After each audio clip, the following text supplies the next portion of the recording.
Hey there, international students. Are you interested in studying in the UK?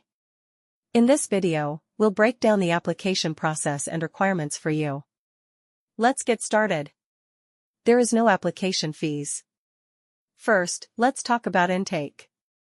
The UK has 3 intakes, January, May, and September. Make sure you plan your application accordingly. Now, let's move on to academic requirements. You'll need a minimum of 60% in your previous studies.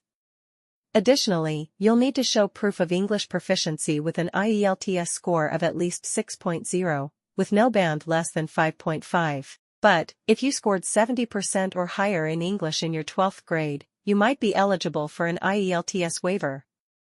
The application process typically takes 1 to 3 weeks, and the fees range from 12 to 23 lakh INR.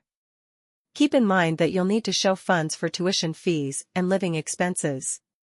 After completing your studies, you'll be eligible for a 2-year post-study work permit.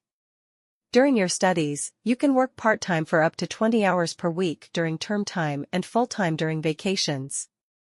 Some universities may require an interview at the CAS stage or at the embassy, so be prepared. And, if you're planning to bring your spouse, note that it's only allowed for research courses, not for undergraduate or postgraduate courses. Thank you for watching. If you have any questions or want to learn more, reach out to us on Instagram at Destiny to Abroad or